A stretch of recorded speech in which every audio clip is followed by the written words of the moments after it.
ছেলে মেয়েদের বিষয়ে অভিভাবকদের সার্বক্ষণিক নজর রাখার আহ্বান প্রধানমন্ত্রীর। জেলা প্রশাসনের পক্ষ থেকে সন্ত্রাস ও জঙ্গি বিরোধী কমিটি করার নির্দেশ। জঙ্গিবাদ নির্মূলে বাংলাদেশকে জোটভুক্ত হয়েই পদক্ষেপ নেয়ার পরামর্শ নিরাপত্তা বিশ্লেষকদের। তবে যুক্তরাষ্ট্রের সঙ্গে দীর্ঘমেয়াদী চুক্তি ঝুঁকি বাড়াতে পারে বলে আশঙ্কা। সাম্প্রতিক পরিস্থিতিতে দেশের সব বিমানবন্দরে নিরাপত্তা জোরদার। বিমান সদর দপ্তরে জরুরি বৈঠক। সুপ্রিম কোর্ট এলাকাতেও বাড়তি নজরদারি।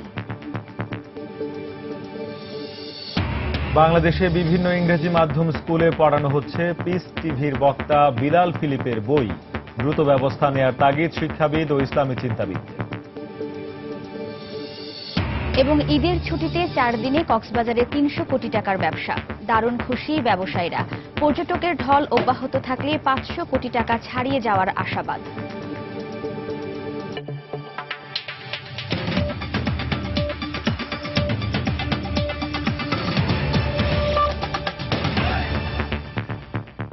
বাংলার সময় সঙ্গে আছি আমি শেখ জায়েদ এবং আমি ওয়াহিদা স্বপ্না।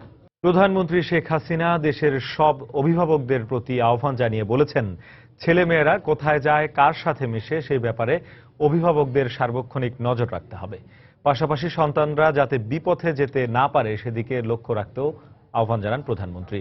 দুপুরে গণভবনে জঙ্গিবাদের বিষয়ে সচেতনতা বাড়ানোর লক্ষ্যে ঢাকা ও ময়মনসিংহের 16 জেলার বিভিন্ন শ্রেণী পেশার মানুষের সঙ্গে ভিডিও কনফারেন্সে আলাপকালে তিনি এ মন্তব্য করেন। এছাড়া জেলা প্রশাসনের পক্ষ থেকে সন্ত্রাস ও জঙ্গিবাদ বিরোধী কমিটি করার নির্দেশ দেন প্রধানমন্ত্রী। আমাদের দেশের মানুষ তারা ধর্মপ্রাণ, কিন্তু ধর্মান্ধ না। কাজে সেই মানুষগুলি তাদের এখানে ছেলে মেয়েরা যারা পড়াশোনা করছে, উচ্চ শিক্ষা পাচ্ছে, ভালো স্কুল কলেজ ইউনিভার্সিটিতে পড়ছে, ইংরেজি মিডিয়ামে পড়াশোনা করছে, তারা কিভাবে ধর্মান্ধ হয় সেটা আমার কাছে বোধগম্য না। আর এই যে কোমলমতি ছেলে মেয়েরা তাদেরকে বিপথে নিয়ে যাওয়া, এটা কারা নিচ্ছে, কিভাবে নিচ্ছে, এটাও আমাদের খুঁজে বের করতে হবে। আমি প্রত্যেককে বলবো এবং প্রতিটি মা বাবা অভিভাবক বিশেষ করে তাদেরকেও বলবো যে তারা যেন সকলে অন্তত এই ব্যাপারে সজাগ থাকেন যে নিজের ছেলে মেয়েরা কি করে, কোথায় যায়, পড়াশোনা করে, কার সাথে মেশে, সেই বিষয়টা ব্যাপারে যেন তারা আরো আন্তরিকভাবে চিন্তা ভাবনা করেন এবং যোগাযোগ রাখে যেন কেউ এই বিপথে যেতে না পারে। আমি এটাই চাই যে বাংলাদেশ সন্ত্রাসমুক্ত হবে, জঙ্গিমুক্ত হবে, বাংলাদেশ একটা শান্তিপূর্ণভাবে এই দেশ গড়ে উঠবে, দেশের মানুষ শান্তিতে বসবাস করবে। কাজে এ ব্যাপারে সকলের সহযোগিতা আমি চাচ্ছি। সন্ত্রাস ও জঙ্গিবাদের বিরুদ্ধে যুক্তরাষ্ট্রের দেয়া সহযোগিতার প্রস্তাবের বিষয়ে বাংলাদেশকে সতর্ক পদক্ষেপ নেওয়ার পরামর্শ আন্তর্জাতিক সম্পর্ক বিশ্লেষকদের। তারা বলছেন, বর্তমান পরিস্থিতিতে দেশটির সহযোগিতা নেওয়া গেলেও দীর্ঘমেয়াদে জোট গঠন কিংবা কোনো ধরনের সামরিক চুক্তি বাংলাদেশের নিরাপত্তা ঝুঁকি আরও বাড়াতে পারে। তবে নিরাপত্তা বিশ্লেষকরা বলছেন, বৈশ্বিক জঙ্গিবাদ নির্মূলে বাংলাদেশকে জোটভুক্ত হয়েই কঠোর পদক্ষেপ নিতে হবে। এহসান জুয়েলের রিপোর্ট। দীর্ঘদিন ধরেই বাংলাদেশের জঙ্গিবাদ দমনে সহযোগিতার প্রস্তাব দিয়ে আসা পশ্চিমা বেশ কটি দেশ আবারও সক্রিয় হয় গুলশান ও শোলাকিয়ায় সন্ত্রাসী হামলার পর। চলতি সপ্তাহে মার্কিন সহকারী পররাষ্ট্রমন্ত্রীর 2 দিনের ঢাকা সফরেও গুরুত্ব দেওয়া হয় এ বিষয়ে। স্বরাষ্ট্র ও পররাষ্ট্রমন্ত্রীর সঙ্গে বৈঠক করে সরাসরি কারিগরি ও বিশেষজ্ঞ সহযোগিতা দেওয়ার প্রস্তাব দেন তিনি। জবাবে বিষয়টি বিবেচনা করার কথা জানায় বাংলাদেশ। তবে পররাষ্ট্র বিশ্লেষকরা মনে করেন, আইন শৃঙ্খলা বাহিনীর উচ্চতর প্রশিক্ষণ, আধুনিক তথ্য প্রযুক্তিগত সহযোগিতা নেওয়া গেলেও নির্দিষ্ট কোনো দেশের সঙ্গে দীর্ঘমেয়াদের চুক্তিতে যাওয়া ঠিক হবে না বাংলাদেশের। Modern equipment and other things accessories যেগুলো প্রয়োজন সেগুলো তারা অ্যাসিস্ট করতে পারে দিয়ে। সাইবার সিকিউরিটির উপরে তারা জিনিসপত্র দিতে পারে, আমাদের লোকদের তারা ট্রেনিং দিতে পারে। তবে আমি মনে করি না যে কোনোভাবেই আমাদের উচিত হবে কোনো ট্রিটিতে যাওয়া, কোনো চুক্তির মধ্যে যাওয়া আমাদের উচিত হবে না, ফর অবভিয়াস রিজনস, কারণ that will land us in more trouble. এখানে যেহেতু সিকিউরিটি নিরাপত্তার বিষয়ে, তো আমার মনে হয় বাংলাদেশ সরকার খুব সতর্কভাবে এগোবে এবং দ্বিপাক্ষিক সহযোগিতা বহুপাক্ষিক ফ্রেমওয়ার্কে যদি নিয়ে যাওয়া যায় তাহলে সেটা বাংলাদেশের জন্য একটা সাস্টেইনেবল পলিসি হবে। তবে জঙ্গিবাদের সমস্যাটি বৈশ্বিক বলে আন্তর্জাতিক সহযোগিতা ছাড়া তা মোকাবেলা করা কঠিন বলে মনে করছেন নিরাপত্তা বিশ্লেষকরা। এক্ষেত্রে কোন রকম ছাড় বিপদ বাড়াতে পারে বলেও আশঙ্কা তাদের। এই ঝুঁকির ভয়ে সে জড়সড় হয়ে জঙ্গিবাদ দমন করা যাবে না। দুধ কলা দিয়ে সাপ পোষা যাবে না। সেটি আপনার যদি মনে করেন এইভাবে আপনি নিজেকে নিরাপদ করবেন, আমি মনে করি না ওইটা নিরাপদ করার রাস্তা। বিশ্লেষকরা বলছেন, বর্তমান পরিস্থিতিতে বাংলাদেশকে আন্তর্জাতিক সহযোগিতা নিতে হবে বিচার বিবেচনা করে। একই সঙ্গে বাড়াতে হবে সক্ষমতা। পরিস্থিতি মোকাবেলায় প্রয়োজনে গঠন করতে হবে বিশেষায়িত আইন শৃঙ্খলা বাহিনী। ইহসান জুয়েল, সময় সংবাদ, ঢাকা। বাংলাদেশে পিস টিভি বন্ধ করা হলেও এই টিভির অন্যতম বক্তা আবু আমিনাহ বিলাল ফিলিপের বিভিন্ন বই ইংরেজি মাধ্যমের অনেক শিক্ষা প্রতিষ্ঠানে পড়ানো হচ্ছে বলে অভিযোগ করেছেন শিক্ষাবিদরা। তারা জানান, জঙ্গিবাদে উস্কানির অভিযোগে এই ব্যক্তিকে 2 বছর আগে বাংলাদেশ ত্যাগে বাধ্য করা হলেও বই এবং টিভির মাধ্যমে তিনি তার মতবাদের প্রচার চালিয়ে গেছেন। বর্তমানে পিস টিভি বন্ধ হলেও তার বই এখনো রয়ে গেছে কিছু ইংরেজি মাধ্যম স্কুলে। বিস্তারিত জানাচ্ছেন কমল দে। মূলত 2000 সালের দিকে বাংলাদেশে জঙ্গিবাদের বিস্তার ঘটে। সেই সময় মাদ্রাসা ভিত্তিক জঙ্গি সংগঠন হরকাতুল জেহাদ হুজি জেএমবির তৎপরতা ছিল সবচেয়ে বেশি। 2005 সালের দিকে দৃশ্যপটে আসে বিভিন্ন বিশ্ববিদ্যালয়ে পড়াশোনা করা ও উচ্চশিক্ষিত তরুণদের মাধ্যমে পরিচালিত হিজবুত তাহরির। সর্বশেষ গুলশানে হামলাকারীদের মধ্যে 3 জনই ছিল ইংরেজি মাধ্যমের। শিক্ষাবিদদের অভিযোগ, কানাডার নাগরিক বিলাল ফিলিপ সহ অনেক উগ্রবাদীর বই পাঠ্যতালিকায় রয়েছে বিভিন্ন ইংরেজি মাধ্যমের শিক্ষা প্রতিষ্ঠানগুলোতে। জ্যামাইকার কিংস্টনে জন্ম নেওয়া এবং পরে কানাডার নাগরিকত্ব পাওয়া বিলাল ফিলিপস 2014 সালের 17 জুন সিয়ান পাবলিকেশনস নামে একটি প্রকাশনা সংস্থার আমন্ত্রণে বাংলাদেশে আসেন। কিন্তু জঙ্গি সংশ্লিষ্টতার অভিযোগে পরদিন তাকে বাংলাদেশ ত্যাগে বাধ্য করা হয়। শিক্ষাবিদরা বলছেন, পিস টিভি বন্ধ হলো উগ্র মতবাদের বই নিষিদ্ধের বিষয়ে আগে থেকে সরকারের নজরদারি থাকলে জঙ্গিবাদ মাথাচাড়া দিয়ে উঠত না।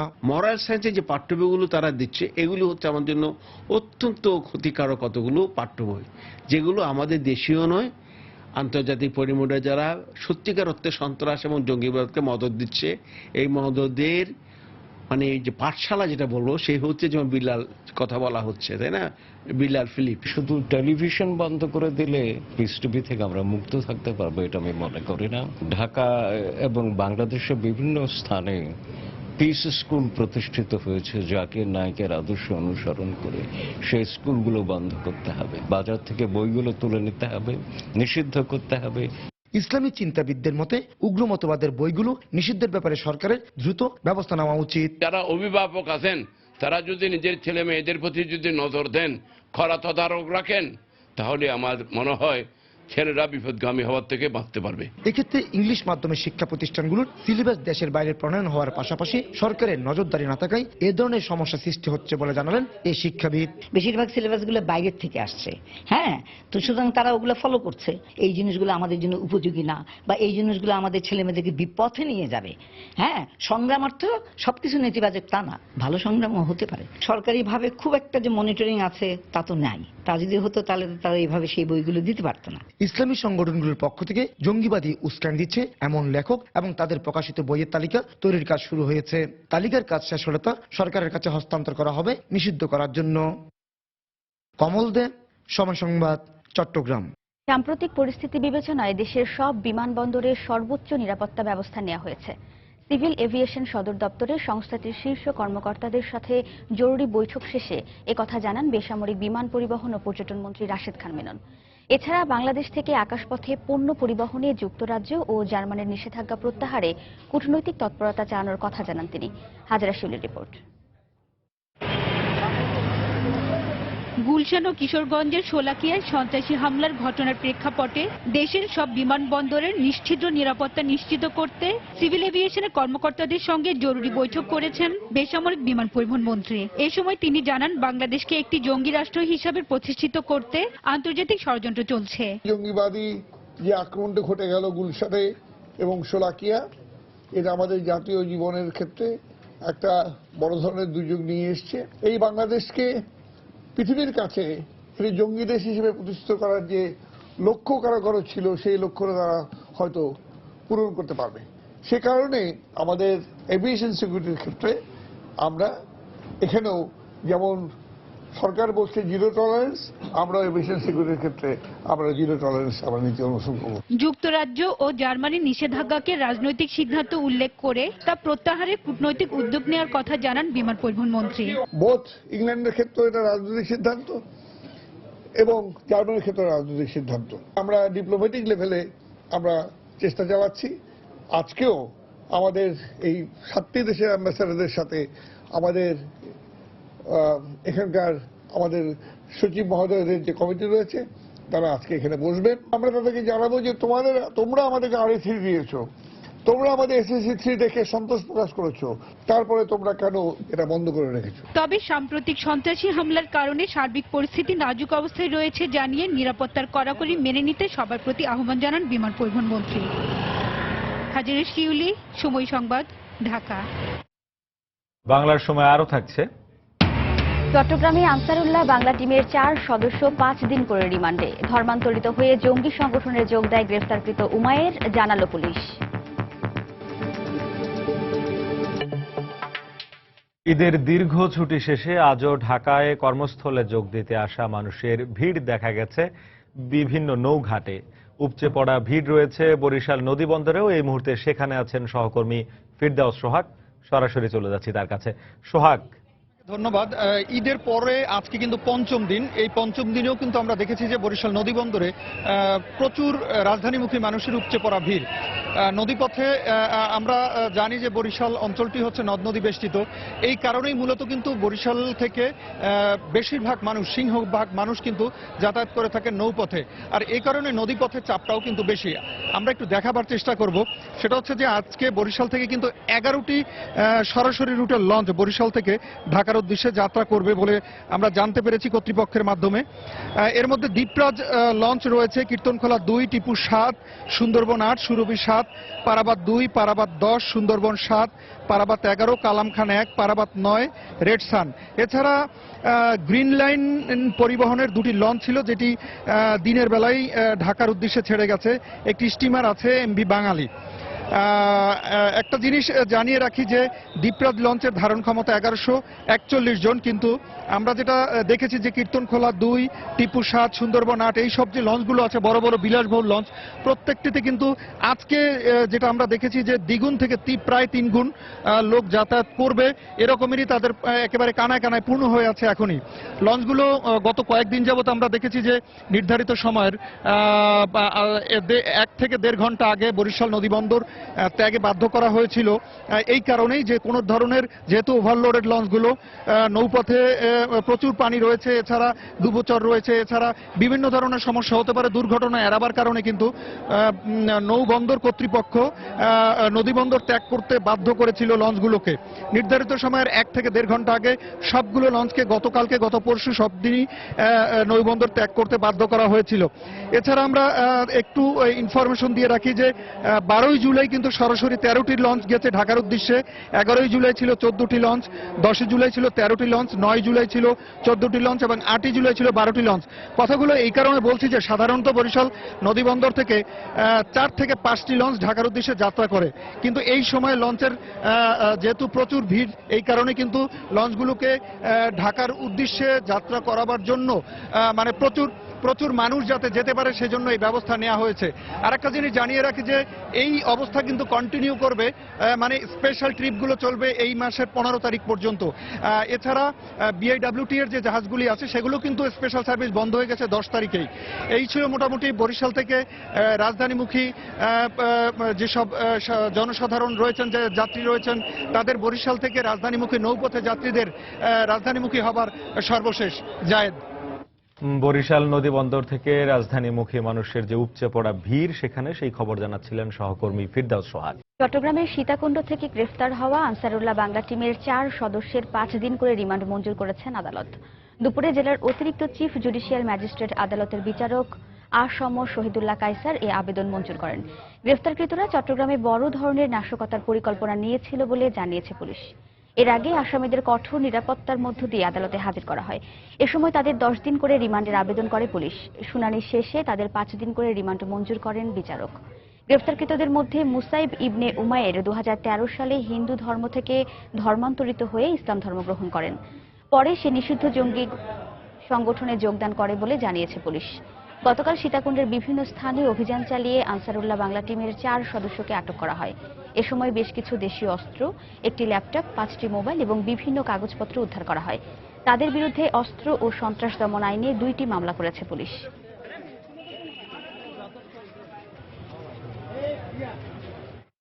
মুসাব ইবনে উমায়ের, তার সাবেক নাম ছিল পিকলু দাস, প্রাথমিক জিজ্ঞাসাবাদে সে জানিয়েছে জাকির নায়েকের বক্তৃতা উদ্বুদ্ধ হয়ে সে ধর্মান্তরিত হয়েছে এবং পরবর্তীতে আনসারুল্লাহ বাংলা টিমের প্রধান মাওলানা জসিমউদ্দিন রহমানের বক্তৃতা তাকে অনুপ্রাণিত করে চট্টগ্রাম অঞ্চলে জঙ্গিদের উপস্থিতি জানান দিতে এই চট্টগ্রামের যে কোনো একটি স্থানে তাদের নাশকতামূলক কর্মকাণ্ডের মাধ্যমে তাদের সরব উপস্থিতি জানান দিতে তারা পরিকল্পনা গ্রহণ করে।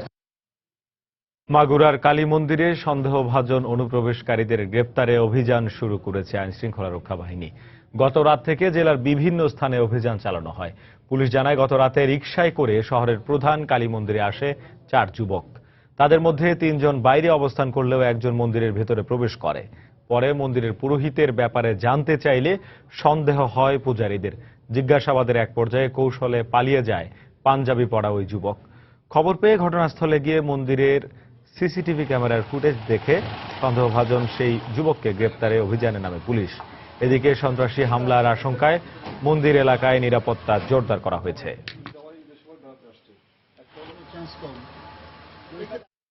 সন্দেহভাজন 4 জন যুবক এখানে এই মন্দিরে প্রবেশ করে এবং তাদের মধ্যে 3 জন বাইরে ছিল এবং একজন ভিতরে যায় এবং ভিতরে গিয়ে সে তার সন্দেহজনক, আমরা সিসিটিভি থেকে তার যে আচরণ দেখেছি, সে একটা পিলারের পিছনে গিয়ে ফোন করে এবং তার হাতে একটা ছোট ব্যাগ দেখা গেছে। আমাদের ধারণা যে সেটাতে হয়তো চাপা দেবে এরকম কিছু থাকতে পারে।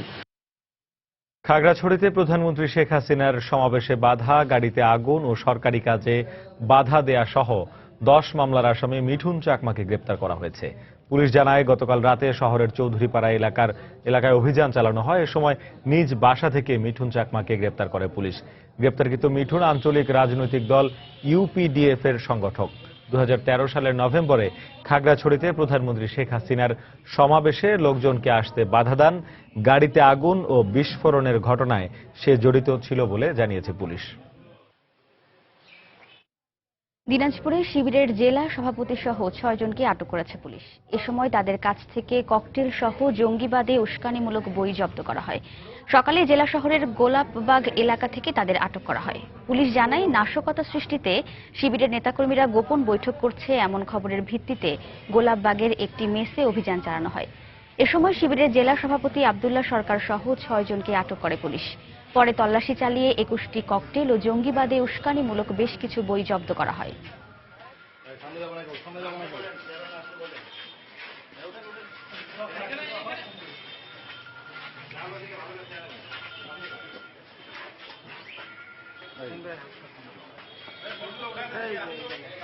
জঙ্গিবাদ নিয়ে বিএনপি চেয়ারপারসন বেগম খালেদা জিয়াকে নিজের অবস্থান পরিষ্কার করার আহ্বান জানিয়েছেন তথ্যমন্ত্রী হাসানুল হক ইনু।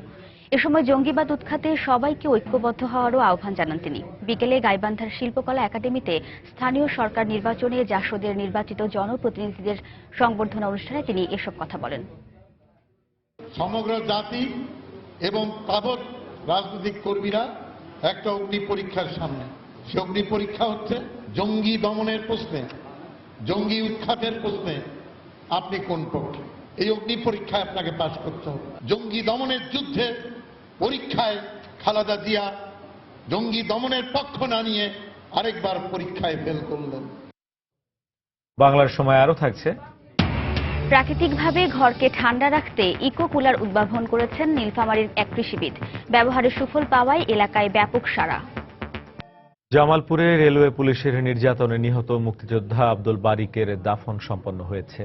বাদাসর শহরের হাটচন্দ্রা এলাকায় পারিবারিক কবরস্থানে তাকে দাফন করা হয়। এর আগে ময়মনসিংহ মেডিকেলে ময়নাতদন্ত শেষে তার লাশ বাড়িতে নিয়ে আসা হয়। এ সময় কান্নায় ভেঙে পড়েন আব্দুল বারিকের স্বজনরা। তাকে শেষবারের মতো দেখতে তার সহযোদ্ধারা সহ এলাকাবাসী বাড়িতে ভিড় করেন। পরে তাকে গার্ড অব অনার দেয়া হয়। এদিকে আব্দুল বারিককে নির্যাতনের ঘটনায় তদন্ত কমিটির সদস্যরা বিকেলে জামালপুর রেল স্টেশন পরিদর্শন করে তথ্য সংগ্রহ করেন।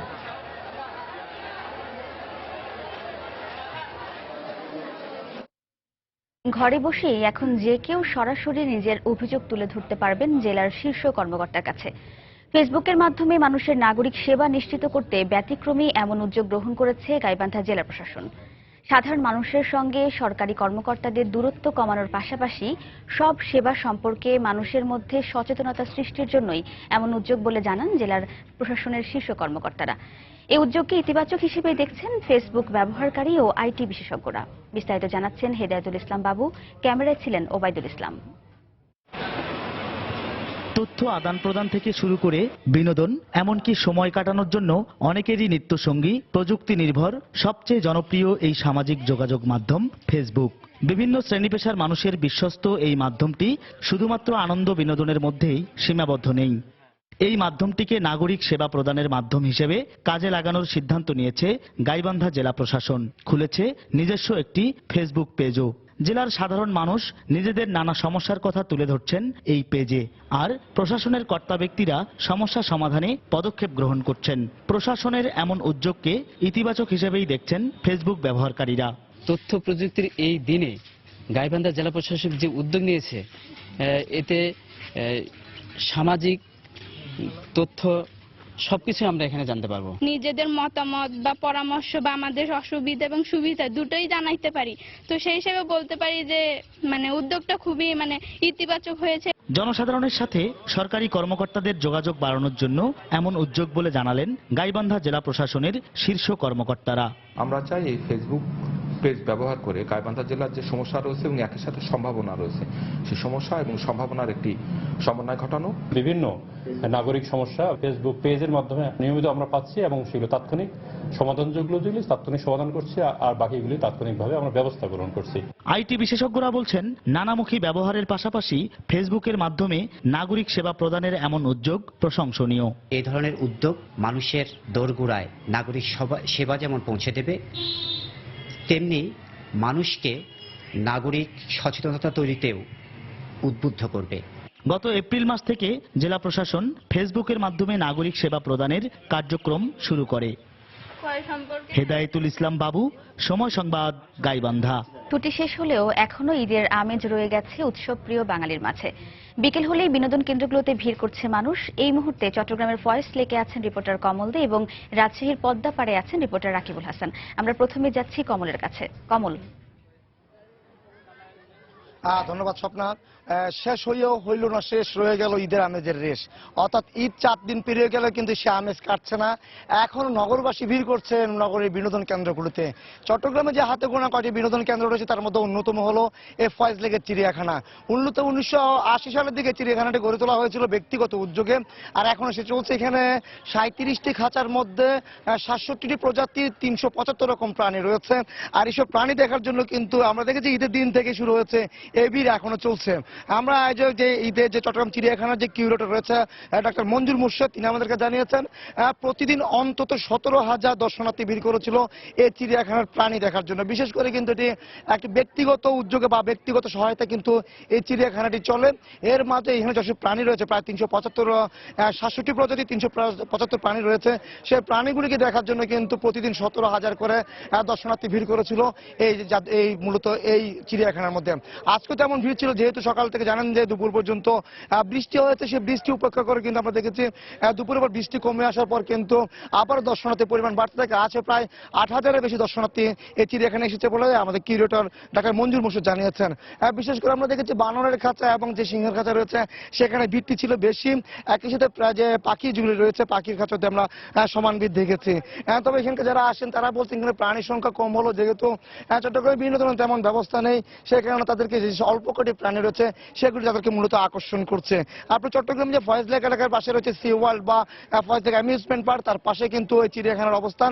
আমরা ঠিক এখন আছি যে সিংহের খাঁচার ঠিক পাশে সিংহের খাঁচা এবং হরিণের খাঁচা ঠিক মাঝামাঝি অবস্থানের মধ্যে আমাদের অবস্থানটি রয়েছে। এছাড়া আমরা দেখেছি এখানে কিন্তু যে অজগর সাপ রয়েছে বা অন্যান্য যে সাপগুলো রয়েছে সেই সাপের খাঁচা সামনে কিন্তু আমরা সমান ভিড় দেখেছি। অর্থাৎ বলা যায় যেহেতু বিনোদনের অভাব, সেই বিনোদনের একটি ভূমিকা রাখলো এই চট্টগ্রাম চিড়িয়াখানা। অন্যান্য বিনোদন কেন্দ্রের মতো এখানে দর্শনার্থীরা ভিড় করেছে। স্বল্প পরিসরও হলো হয়তো বা তাদের যে আকর্ষণ, সে আকর্ষণের জন্য তারা ভিড় করেছে এই চট্টগ্রামের চিড়িয়াখানায়। এখন কিন্তু প্রায় শেষ পর্যায়ে চলে আসছে, অর্থাৎ এখন কিছুক্ষণ পরে হয়তো মাগরিবের আজান দিবে, সে মাগরিবের আজানের পরপরই এই চিড়িয়াখানা বন্ধ হয়ে যাবে।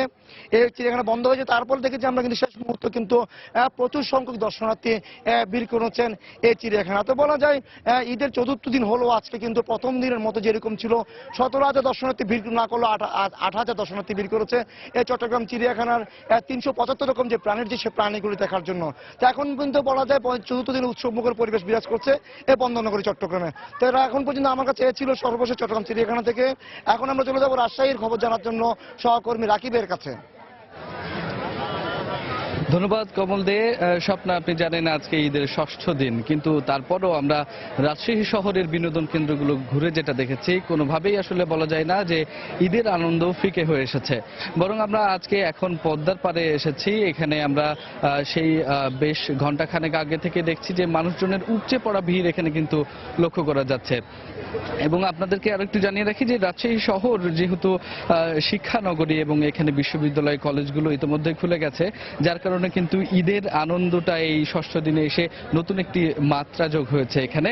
এই কারণেই বলছি, কারণ হচ্ছে আসলে বিশ্ববিদ্যালয় কলেজগুলো খুলে যাওয়ার কারণে শিক্ষার্থীরা এসেছেন তাদের প্রিয় শিক্ষাঙ্গনে, এবং আসার পরে কিন্তু বন্ধু বান্ধবদের সঙ্গে তারা কিন্তু নতুনভাবে এই দিকে উদযাপন করছে। আপনারা দেখছেন যে এখানে এই পদ্মা পাড়ে এসেছে মূলত তরুণরাই অনেক বেশি, এবং এখানে আসার পরে কিন্তু তারা মূলত তাদের বন্ধু বান্ধবদের সঙ্গে ঈদের শুভেচ্ছাটা বিনিময় করছে আবারও, এবং কে কিভাবে ঈদ কাটিয়েছে সেই বিষয়টিও এখানে কিন্তু আমরা তাদের কাছ থেকে শুনেছি, এবং একে অপরের সঙ্গে ভাগাভাগি করে নেওয়ারও একটা কিন্তু চেষ্টা এখানে ছিল। এবং তারপরে অনেকদিন পরে ঈদের দীর্ঘ ছুটির পরে কিন্তু বন্ধুদের সঙ্গে আমরা কোলাকুলি করতে দেখেছি, শুভেচ্ছা বিনিময় করতে দেখেছি। এবং এছাড়া শহর এবং শহরের আশপাশের এলাকা থেকেও কিন্তু পদ্মা পাড়ে মানুষ আজও ঘুরতে এসেছে নতুন পোশাক পরে, এবং নতুন ভাবে সেজেগুজেও এসেছে আমরা দেখেছি অনেকে। স্বপ্ন, আরেকটি বিষয় বলে রাখি যে পাশেই কিন্তু পদ্মা নদী, এবং বর্ষায় নদীতে পানি বৃদ্ধি হওয়ার কারণে কিন্তু অনেকেই নৌ ভ্রমণে বের হয়েছে আমরা দেখতে পেয়েছি, এবং সেই সাথে সাথে এই পুরো আনন্দটাকে উপভোগ করছেন। এবং আমরা রাজশাহী নগরীর কেন্দ্রীয় যে চিড়িয়াখানা রয়েছে এবং জিয়া শিশু পার্ক রয়েছে সেখানেও গিয়েছিলাম, সেখানেও দেখেছি মানুষের উপচে পড়া ভিড়, এবং বিভিন্ন রাইডসেও কিন্তু ছিল দেখার মতো মানুষের ভিড়। এবং আপনাকে আরেকটু বিষয় বলে রাখি যে হচ্ছে মানুষ কিন্তু এই আনন্দের সঙ্গেই কিন্তু এই ঈদ উদযাপন করছে, এবং শেষ মুহূর্তের এই আনন্দটুকু ভাগাভাগি করে নিতে চাচ্ছেন নিজের পরিবারের সদস্যদের সাথে এবং সেই সাথে বন্ধু বান্ধবদের সাথে। এবং লক্ষ্য করার মতো একটি বিষয় ছিল যে প্রত্যেকটা বিনোদন কেন্দ্রেই কিন্তু আমরা একেবারে নিরাপত্তাটা দেখেছি খুব সুন্দরভাবে প্রশাসনের পক্ষ থেকে নেওয়া হয়েছে। এবং ঈদের সময় যে শোলাকিয়া এবং গুলশানে কিছুদিন আগে গুলশানে যে ঘটনাগুলো ঘটেছে, তারা বলছে যে আসলে নিরাপত্তার কারণে তারা নির্বিঘ্নেই আনন্দ উদযাপন করতে পেরেছে, এবং এখানকার যারা ঘুরতে এসেছে তারা বলছে যে এই আনন্দ যেন বহাল থাকে পুরো দেশ জুড়ে। তো স্বপ্না, এই ছিল ঈদ বিনোদনের সর্বশেষ রাজশাহী থেকে। দর্শক, ঈদের ছুটি শেষ হলেও ঈদের আমেজ কিন্তু রয়ে গেছে সাধারণ মানুষের মধ্যে। সেই বিষয়ে পদ্মার পাড় থেকে জানাতে আমাদের সঙ্গে যোগ দিয়েছিলেন সহকর্মী রাকিবুল হাসান, এবং চট্টগ্রামের ফরেস্ট লেকের খবরাখবর জানছিলাম সহকর্মী কমলদের কাছ থেকে। ঈদের টানা ছুটিতে গত 4 দিনে 300 কোটি টাকার ব্যবসা করেছেন পর্যটন শহর কক্সবাজারের ব্যবসায়ীরা। বর্ষা মৌসুমেও কক্সবাজারের পর্যটন সংশ্লিষ্ট সব ব্যবসায় ফিরেছে চাঙাভাব। এতে দারুণ খুশি তারা। আর চেম্বার অব কমার্সের নেতারা বলছেন এই অবস্থা অব্যাহত থাকলে কয়েকদিনের মধ্যে ব্যবসা 500 কোটি টাকা ছাড়িয়ে যাবে। সুজাউদ্দিন রুবেলের পাঠানো তথ্য ও মোহাম্মদ ফরাজের ছবি নিয়ে ডেস্ক রিপোর্ট। সব আশঙ্কা উড়িয়ে দিয়ে ঈদের ছুটিতে কক্সবাজারে ভিড় করেছেন হাজার হাজার ভ্রমণকারী। তাদের পদচারণায় মুখরিত সৈকতের প্রতিটি পয়েন্ট। এখানকার 400-র বেশি হোটেল, মোটেল, গেস্ট হাউস ও রিসোর্টগুলো পর্যটকে কানায় কানায় পূর্ণ। আর 2 শতাধিক রেস্তোরাঁও ছিল একই অবস্থায়। হোটেল ও রেস্তোরাঁ কর্তৃপক্ষ বলছে ব্যবসা হয়েছে খুবই ভালো। আমাদের হোটেলে যথেষ্ট পরিমাণ গেস্ট ছিল, তো পুরা হোটেলই ভরপুর ছিল, যথেষ্ট পরিমাণ ব্যস্ততার মধ্যে সবাই কাটিয়েছে। ওয়েদার ভালো হয় ইনশাআল্লাহ, পর্যটক আরো আসবে, ব্যবসা বাণিজ্য আরো ভালো হবে ইনশাআল্লাহ। শুধু hotel, motel, guest house, resort কিংবা রেস্তোরাঁ নয়, জমজমাট ব্যবসা সৈকত এলাকার বার্মিজ মার্কেটগুলোতেও। বার্মিজ আচার, বাদাম, পোশাক, পোশাক, ঘর সাজানোর উপকরণ এবং শুটকি সহ অনেক পণ্যের বেচাকেনায় সরগরম দোকানগুলো। এছাড়া ভালো ব্যবসা করেছে পরিবহন খাত। প্যাসেঞ্জারদের এই ফ্লোর কারণে আমাদের ব্যবসা ভালো হচ্ছে এবং ভবিষ্যতে যে শিডিউল ফ্লাইটগুলো আছে সামনের দিকে সেগুলো অলমোস্ট ফুল বলা যায়। টোটাল পরিবহন আমাদের প্রায় 100 কোটি টাকার উপর ব্যবসা হয়েছে। এর ফলে আমরা পরিবহন সেক্টরের মালিকরা সবাই খুশি। এরকম পর্যটক আসলে আমাদের ব্যবসা বাণিজ্য আরো ভালো হবে। কক্সবাজার চেম্বার অব কমার্সের এই নেতা জানালেন, পর্যটক আসা অব্যাহত থাকলে আগামী কয়েকদিনের মধ্যে 500 কোটি টাকা ছাড়িয়ে যাবে। সার্বিক পরিস্থিতি ভালো থাকে, এই 300 কোটি টাকা 500 কোটি টাকা ছেড়ে যাবে বলে আমরা আশা করি। প্রত্যেকটা সেক্টর মিলে কক্সবাজার যারা পর্যটন শিল্পের সাথে সংশ্লিষ্ট, পর্যটন সংশ্লিষ্ট ব্যবসায়ীরা বলছেন, বিশ্বের দীর্ঘতম সমুদ্র সৈকত কক্সবাজারে গত 4 দিনে বেড়াতে এসেছেন 3 লাখেরও বেশি মানুষ। সময় সংবাদ, কক্সবাজার। টাঙ্গাইলে আলাদা সড়ক দুর্ঘটনায় এক শিশুসহ 5 জন নিহত হয়েছেন। আহত হয়েছেন আরও অন্তত 10 জন। পুলিশ জানায়, সকালে ঢাকা টাঙ্গাইল মহাসড়কের করাতিপাড়া এলাকায় উত্তরবঙ্গগামী একটি ট্রাকের সঙ্গে বিপরীত দিক থেকে আসা একটি পিকআপের সংঘর্ষ হয়। এতে ঘটনাস্থলেই পিকআপের চালক নিহত হন। আহতদের উদ্ধার করে টাঙ্গাইল মেডিকেল কলেজ হাসপাতালে নেওয়া হলে সেখানে আরও 3 জনের মৃত্যু হয়। গুরুতর অবস্থায় 4 জনকে ঢাকা মেডিকেল কলেজ হাসপাতালে পাঠানো হয়েছে। এদিকে একই এলাকার বাইপাস মোড়ে বাস চাপায় এক শিশু নিহত হয়। এ সময় আহত হন শিশুটির বাবা ও মা।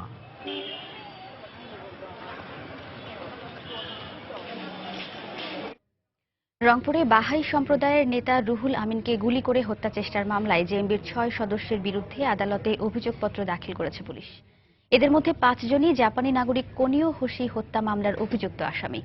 দুপুরে Rangpur senior chief judicial magistrate আদালতে অভিযোগপত্রটি দাখিল করেন মামলার তদন্ত কর্মকর্তা কোতোয়ালি থানার উপপরিদর্শক হোসেন আলী। মামলা সূত্রে জানা যায়, গত বছরের 8 নভেম্বর বাহাই সম্প্রদায়ের নেতা রুহুল আমিনকে হত্যার উদ্দেশ্যে গুলি করে দুর্বৃত্তরা। এ ঘটনায় রুহুল আমিনের স্ত্রী সাইফুন নাহার বাদী হয়ে অজ্ঞাতনামাদের আসামি করে কোতোয়ালি থানায় একটি মামলা করেন।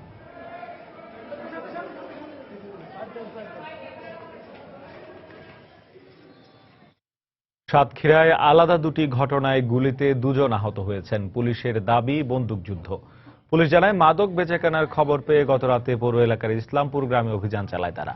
এ সময় তাদের উপস্থিতি টের পেয়ে কয়েকটি বোমার বিস্ফোরণ ঘটায় মাদক ব্যবসায়ীরা।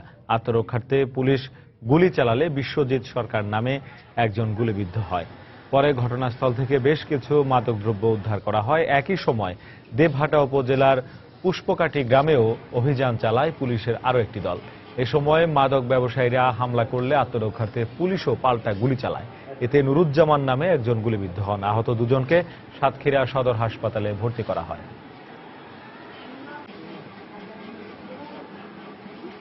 দীর্ঘ 1 যুগের বেশি সময় পর পণ্য উঠানামার সুবিধার্থে অত্যাধুনিক যন্ত্রপাতি সংগ্রহ করতে যাচ্ছে চট্টগ্রাম বন্দর। 1120 কোটি টাকা ব্যয়ে 61 ধরনের যন্ত্রপাতি কেনার সিদ্ধান্ত নিয়েছে কর্তৃপক্ষ। এর মধ্যে 10টি গ্র্যান্টি ক্রেন এবং স্ট্র্যাডল ক্যারিয়ারও রয়েছে। অগ্রাধিকার ভিত্তিতে 6টি গ্র্যান্টি ক্রেন স্থাপন করা হবে নিউ মোরিং কন্টেইনার টার্মিনালে। বন্দরের সক্ষমতা বাড়াতে আর সময় ক্ষেপণ না করে দ্রুত যন্ত্রপাতি সংগ্রহের কথা বলছেন ব্যবসায়ীরা। বিস্তারিত থাকছে কবলদের রিপোর্টে। দেশের আমদানি রপ্তানি বাণিজ্যের 95% সম্পন্ন হয় চট্টগ্রাম বন্দর দিয়ে, যার মাধ্যমে রাজস্ব আয়ের পরিমাণ বছরে 22,000 কোটি টাকার বেশি। আমদানি রপ্তানি পণ্য আনা নেওয়ার কাজে ব্যবহার করা হয় বিশাল আকৃতির কন্টেইনার। আর জাহাজে কন্টেইনার উঠানামার পাশাপাশি জেটি এবং ইয়ার্ডে প্রয়োজন হয় অত্যাধুনিক সব যন্ত্রপাতির। কিন্তু দীর্ঘদিন ধরে বন্দর কর্তৃপক্ষ যন্ত্রপাতি সংগ্রহ না করায় চরম ভোগান্তিতে পড়তে হয় বন্দর ব্যবহারকারীদের। যে পরিমাণ বন্দরে এখন কন্টেইনার হ্যান্ডলিং হচ্ছে, সেই পরিমাণে পর্যাপ্ত পরিমাণ কোনো ইকুইপমেন্ট চট্টগ্রাম বন্দরে নেই, যার কারণে ইকুইপমেন্টের কারণেও এই সমস্যা সৃষ্টি হচ্ছে। এখানে কন্টেইনার নামানো উঠানোর সমস্যা হচ্ছে, ধীরগতি হচ্ছে, সব মিলিয়ে জায়গার সংকুলন হচ্ছে না। এই অবস্থায় প্রবৃদ্ধি ধরে রাখার জন্য অত্যাধুনিক যন্ত্রপাতির কোনো বিকল্প নেই বলে মনে করেন এই ব্যবসায়ী নেতা।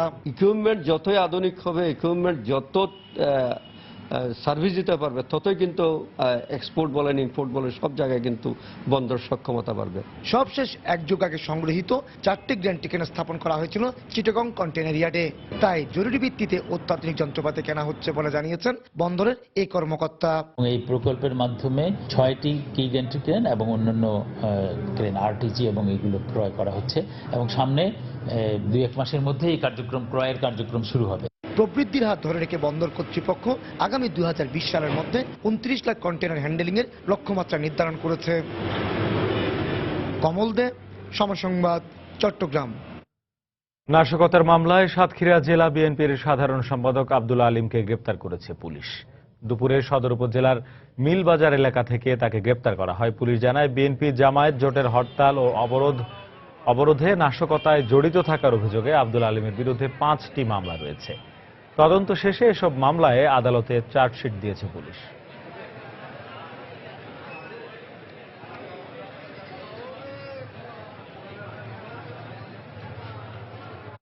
রাজধানীর গুলশানে সন্ত্রাসী হামলায় নিহতদের স্মরণে দেশের বিভিন্ন স্থানে শোক র্যালি করেছে বিএনপি। কেন্দ্রীয় কর্মসূচির অংশ হিসেবে দেশব্যাপী এই কর্মসূচি পালন করা হয়। সকালে বরিশালে বিএনপির কার্যালয়ে সামনে থেকে র্যালি বের করে দলের নেতাকর্মীরা। এ সময় পুলিশি বাধায় মিছিলটি পণ্ড হয়ে যায়। পরে সেখানে এক সংক্ষিপ্ত সমাবেশে গুলশান হামলার তীব্র নিন্দা জানান বক্তারা।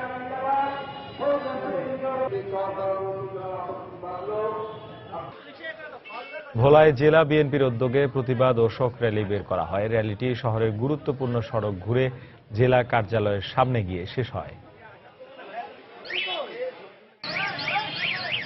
দিনাজপুরে মৌন মিছিল বের করে জেলা বিএনপি। সকালে জেলা কার্যালয়ের সামনে থেকে মিছিলটি বের করা হয়। এতে ব্যানার, ফেস্টুন ও কালো পতাকা সহ বিএনপি ও সহযোগী সংগঠনের নেতাকর্মীরা অংশ নেন।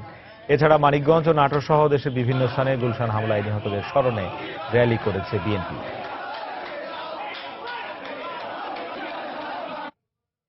জঙ্গিবাদ দমনে আমেরিকা সহ বিশ্বের যে কোনো দেশের প্রযুক্তি ও কারিগরি সহায়তা নেওয়া হবে বলে জানিয়েছেন সড়ক পরিবহন ও সেতুমন্ত্রী ওবায়দুল কাদের। জঙ্গিবাদ শুধু দেশের নয়, এটি আন্তর্জাতিক সমস্যা বলেও জানান মন্ত্রী। দুপুরে ঢাকা নারায়ণগঞ্জ মহাসড়কের সাইনবোর্ড এলাকায় বিআরটি এর ভ্রাম্যমাণ আদালত পরিদর্শনে গিয়ে মন্ত্রী একথা বলেন।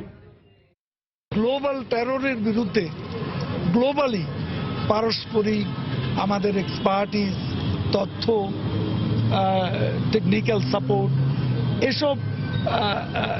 এসব সহযোগিতা আদান প্রদান হতেই পারে, কারণ এটাকে গ্লোবালি আজকে ফেস করার সময় এসেছে। প্রশাসনের আশ্বাসের পর ঘরে ফিরতে শুরু করেছেন বান্দরবানের রোয়াংছড়ির 50 আদিবাসী পরিবার। তবে এলাকায় ফিরে আসলেও তাদের মধ্যে এখনও আতঙ্ক বিরাজ করছে। সন্ত্রাস দমন ও বাসিন্দাদের নিরাপত্তায় স্থায়ী সেনা ক্যাম্প স্থাপনের দাবি জানিয়েছেন স্থানীয়রা। এদিকে আতঙ্কিত মানুষদের আশ্বস্ত করতে স্থানীয় বৌদ্ধ বিহারে মতবিনিময় করেছে প্রশাসন। গত মঙ্গলবার উপজেলার তালুকদার পাড়া থেকে অস্ত্রসহ একজনকে আটকের জের ধরে স্থানীয় কয়েকজনকে মারধর করে সন্ত্রাসীরা।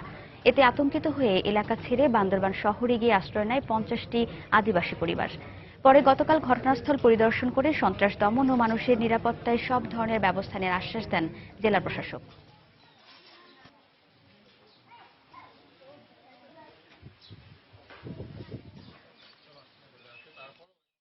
সন্ত্রাসের ভয়ে আমরা বান্দরবান চলে গেছি। বান্দরবানে প্রশাসনের সাথে আমরা দেখা হয়েছি। প্রশাসন বলতেছি আমাদেরকে তোমরা পাড়াতে আবার ফিরে যাও। সন্ত্রাসের ভয় লাগে, আমরা পালিয়ে গেছি। প্রশাসন সুবিধা দিয়েছি, আমরা চলে আসতেছি বাড়িতে। পুলিশের সংখ্যা বাড়ানো, সেনাবাহিনীর একটি স্থায়ী ক্যাম্প স্থাপন করা, এগুলো আমরা ধীরে ধীরে ব্যবস্থা নেব। আমরা সেনাবাহিনীকে অনুরোধ করব এতে এখানে একটা স্থায়ী ক্যাম্প বসানো যায় কিনা। নেত্রকোনার বারহাট্রা উপজেলার একটি গ্রামে বাঁশ দিয়ে মাছ ধরার বাইর তৈরি করে জীবিকা নির্বাহ করছেন গ্রামবাসী। উপজেলার বড়ইতলা গ্রামের মানুষ কিছুদিন আগেও ছিল অভাব অনটনে দিশেহারা। এই অবস্থা কাটিয়ে উঠতে কয়েকটি পরিবার শুরু করে বাঁশ দিয়ে তৈরি মাছ ধরার বাইর বানানো। লাভজনক হওয়ায় পরবর্তীতে অনেকেই যোগ দেন এই পেশায়। এসব বাইর বিক্রি করে বর্তমানে সংসারের খরচ মেটানোর পাশাপাশি স্বাবলম্বীও হয়েছেন অনেকে। তবে সরকারি ঋণ সহায়তা পেলে আরও বেশি লাভবান হবেন বলে জানিয়েছেন কারিগররা।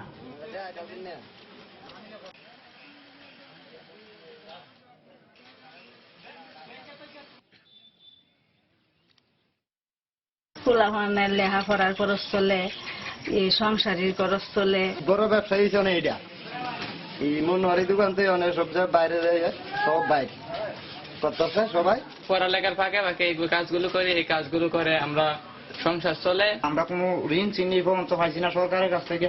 এই ব্যবসাটা যদি আমরা সরকার থেকে একটু সহযোগিতা করতাম তাহলে আমরা উন্নত করেন যে ব্যবসার যে লাভটা হয় এটা আমরা পাইলাম। নীলফামারীর ডোমার উপজেলার প্রত্যন্ত এলাকায় কয়েকজন সহযোগীকে সঙ্গে নিয়ে ইকো কুলার তৈরি করেছেন স্থানীয় কৃষিবিদ পীযূষ কুমার। পরিত্যক্ত প্লাস্টিকের বোতল দিয়ে তৈরি এ যন্ত্রটি প্রাকৃতিকভাবে ঘরকে ঠান্ডা রাখে বলে দাবি করেছেন তিনি। আর এ কাজে সহযোগিতায় এগিয়ে এসেছে গ্রে গ্রামীণ ইন্টেল নামের একটি বেসরকারি প্রতিষ্ঠান। নীলফামারীর প্রতিনিধি শাকির হোসেন বাদলের পাঠানো তথ্য ও ছবি নিয়ে ডেস্ক রিপোর্ট। নীলফামারী শহর থেকে 13 কিলোমিটার দূরে ডোমার উপজেলার প্রত্যন্ত এলাকা ডুগডুগি বড়গাছা। গ্রামটিতে এখনো পৌঁছেনি বিদ্যুৎ। গ্রীষ্মে প্রচন্ড গরমের হাত থেকে গ্রামবাসীকে মুক্তি দিতে ইকোকুলার উদ্ভাবন করেছেন স্থানীয় কৃষি কর্মকর্তা পীযূষ কুমার রায়। আর স্বল্প খরচে পরিত্যক্ত প্লাস্টিকের বোতল দিয়ে তৈরি এ যন্ত্রটি ঘরে ঘরে পৌঁছে দিতে এগিয়ে এসেছে একটি বেসরকারি সেবা সংস্থা। প্রচন্ড গরমেও ঘরকে প্রাকৃতিকভাবে ঠান্ডা রাখে স্বল্প খরচে তৈরি এ যন্ত্রটি। কাজকর্ম করে এসে যদি আমরা চাংড়া বা ঘুমাই তাহলে আমাকে ভালো আরাম লাগে। টিনের ঘর ছিল, মনে করেন যে খুব গরম করে বাচ্চা ধরি মনে করে থাকা যায় না।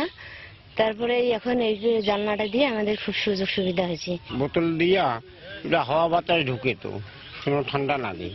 প্রাথমিকভাবে দু একটি বাড়িতে ইকোকুলার ব্যবহার করে সুফল পাওয়ায় ব্যাপক সাড়া মিলেছে এলাকায়। আর সেই সঙ্গে এই প্রযুক্তিকে কাজে লাগিয়ে আরো এগিয়ে যেতে চান উদ্যোক্তা পীযূষ কুমার রায়। বোতল দিয়ে এটা তৈরি করা সম্ভব, এতে ভিতরের স্বাস্থ্যসম্মত একটা পরিবেশ বিরাজ করবে এবং এর সাথে দেখা যাচ্ছে যে আপনার তাপমাত্রাটাও একটু কমবে। যেসব বাসায় বাতাস প্রবেশ করে না সেসব বাসায় খুব সহজে আমরা বাতাস প্রবেশ করাতে পারছি এবং সেই বাতাসগুলো বাহির থেকে গরম বাতাস ঢুকলেও ভিতরের দিকে অটো ওটা ঠান্ডা হয়ে আসছে। এই পদ্ধতিটাকে আমি অন্য কোনো কাজে ব্যবহার করতে পারি কিনা আমি এইভাবে চেষ্টা চালিয়ে যাচ্ছি।